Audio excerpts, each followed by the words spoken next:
Eu queria falar sobre 64 para chegar onde eu estou querendo chegar. Assim, eu cresci numa realidade assim muito simples do interior, né? Quando eu comecei a ganhar consciência, aos 17 anos, sabe assim, eu comecei a ouvir sobre 64 mais definidamente, porque foi um golpe militar, né? Os militares deram um golpe e só se falava mal de militar. Pois é, quem sabe você tenha ouvido as mesmas coisas. O fato é que em 64 não teve nada de golpe militar, porque esses grupos armados que se aglutinavam por aí, Dilma, Zé Genuíno, sabe, os estudantes lá daquelas prisões de Ibiúna, seu Fernando Henrique Cardoso, e aí vai, Zé Disseu, eles queriam uma ditadura sim, não é? Eles não queriam a ditadura militar, que eles chamavam de ditadura, que foi uma intervenção militar para livrar o Brasil do comunismo. Eles queriam a ditadura do proletariado. Vou te falar de um cara que você pode ir no YouTube logo em seguida.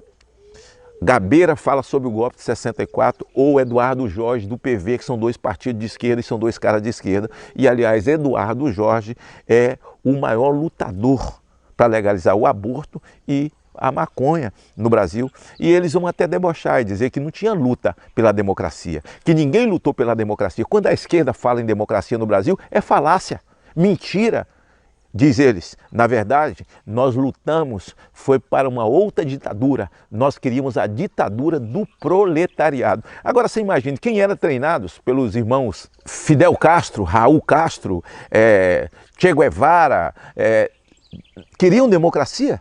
Claro que não queriam. Eles eram treinados em Cuba, eles queriam uma outra ditadura, mas era a ditadura do proletariado, certo? Então, quando a esquerda começa no Brasil a agir muito fortemente, ainda no governo militar, quando começaram a acontecer as greves e aparece o Sindicato dos Trabalhadores em São Paulo, e que tem toda aquela história, né, que envolve Lula, que envolve os irmãos dele e tal, e o Lula vira presidente do sindicato, depois é preso, né, no governo militar, e eles fazem disso uma grande façanha, como ele tivesse sido um perseguido, né, porque estava fazendo o mal para o Brasil, mas quem fazia o mal para o Brasil eram os militares. Tudo isso foi depurando, tudo isso foi mudando. O Lula sai candidato a presidente da República, perde para o Collor. Sai candidato a presidente da República, perde. Sai candidato a presidente da República e perde. Era aquela gritaria, era dizendo que ia acabar com as empresas e que estava a disputa dele era em favor dos trabalhadores, que o patrão era o diabo, que o patrão era o Satanás, que, bom, tudo que a gente sabe que ele falava. Um dia ele resolve dizer ao PT que ele quer Duda Mendonça de marqueteiro, que Duda Mendonça era um cara da direita, né? Duda Mendonça fazia marketing para as pessoas que eram anti-PT, mas um cara inteligente, um baiano inteligente. E contrariando muita gente da executiva do PT, eles aceitaram o Duda Mendonça. O Duda Mendonça construiu uma narrativa bonita para o Lula, acertou a barba do Lula, descobriu as covinhas do rosto do Lula, pediu para falar mais baixo, dizer assim, não faz isso, não se comporta, né, como um animal sem vacina, né, rosnando o tempo inteiro na porta do açougue, senão você nunca vai conseguir entrar dentro do açougue, aquele pernil que está lá de pendurado nunca será seu, para de rosnar. Ele parou, fez uma carta ao povo brasileiro, né, e começou a dizer que a luta dele seria para definitivamente sepultar a miséria no Brasil e a corrupção. Esse é um discurso que encanta. Quem não quer acabar com miséria? Quem não quer acabar com a corrupção? Todos nós queríamos. Eu havia ganhado a eleição para o Senado. Não tinha nenhum relacionamento, nem conhecia nenhum deles. Conhecia um evangélico do PT chamado Walter Pinheiro, que me levou. Quando aconteceu a convenção em Brasília, eu votei contra a coligação. Zé de Alencar era um empresário e a cúpula do PT, na sua grande parte, não queria ele não, porque ele era empresário, porque ele gerava emprego. Olha só o disparate. E como tem época da vida da gente que parece que tem escama nos olhos, a gente não consegue enxergar, como ainda tem milhões de brasileiros que não conseguem enxergar o dano que essa gente fez para o Brasil. Não caíram ainda as escamas, os olhos estão fechados. O dano que eles fizeram, a maldade que fizeram, o que eles, a desgraça que implantaram aqui, e essas pessoas continuam cegas. Aí eu votei contra, Mas no segundo turno, a eleição se avizinhava, eu viajei esse país todo com esse sonho, sabia? De acabar com a miséria, não com pobreza. Eu já disse a vocês aqui, Jesus disse, os pobres sempre tereis convosco, e quem é pobre não vive passando fome, né? Se ele não tem um edredom, mas tem uma cobertazinha para cobrir ele, os filhos, tem um frangozinho assado e uma Fanta na mesa domingo, tem sim. E minha mãe ganhava meio salário mínimo, a gente sempre teve isso, e pobreza não tem nada a ver com miséria, né? E também dinheiro e muitos bens materiais não tem nada a ver com prosperidade, porque prosperidade, vou te ensinar, guarda essa frase aí no seu coração. Prosperidade é ter de Deus o privilégio de não conhecer a miséria. Isso é prosperidade, porque pobreza não é demérito, tá bem? Então eu cruzei o Brasil no segundo turno, junto com Pinheiro, junto com outros que acreditavam da mesma forma, fui em todos os segundos turnos no Brasil, ganhou a eleição. Quando eles chegaram ao poder, assim, por misericórdia de Deus, as agências de classificação de risco que jogaram o Brasil lá embaixo, elas começaram a apresentar o Brasil às agências como um país bom para o investimento.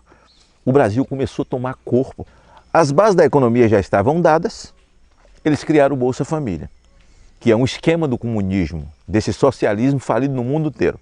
Você pega o pobre pelo estômago, certo? Eles pegaram, criaram o Bolsa Família, que só tem porta de entrada, não tem porta de saída. 55 milhões de famílias no Bolsa Família, 5 votos um pelo outro. Era um esquema para nunca mais sair do poder. Concorda comigo? E aí eles começaram a criar as universidades, certo? E começaram a criar as escolas técnicas. Sabe o que quer dizer com isso? Eles criaram tantas universidades e quase todas sem qualificação nenhuma, porque fizeram exércitos, eram lugares de treinamento, essas universidades eram quartéis de treinamento ideológico. A sociedade está cheia deles. E na sua grande maioria, gente que não encerrou o seu curso. Eles estavam lá dentro militando, camisa vermelha, foto de Che Guevara, maconha. E aí eles criaram centenas e centenas de sindicatos. O que tem de sindicato no Brasil, o mundo não acredita. Então todos esses sindicatos são quartéis da esquerda. Então eles aparelharam o país. Nos 30 anos, formando advogados, formando médicos, formando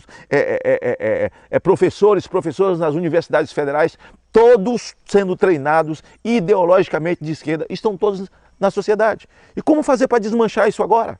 Quando a gente descobre tudo isso, e aí vem e faz o striptease moral em praça pública. A riqueza dos filhos do Lula, a riqueza da família do Lula, de todos aqueles que cercam o Lula, o senhor Palocci, o senhor Zé Disseu, e aí vai toda uma história que vocês conhecem. Como nós vamos fazer agora para poder desaparelhar esse país? Essa é uma missão sua, que se despertou para a vida pública, se despertou para o Brasil, vai tomando conhecimento de todas essas coisas, sei que faz muito mal, dá vontade de vomitar, e a gente que acreditou e ao longo do caminho descobriu como é o meu caso. E aí, o que fazer? Dá a sensação de que estão enxugando gelo, né? Assim, parece que a gente tenta dar um passo para frente e eles empurram a gente 10 para trás. Mas por que continuar lutando? Por causa do legado. Assim como a escama caiu dos meus olhos e eu acordei para eles com o striptease moral e depois o ataque às nossas crianças na escola, ideologia de gênero, não é?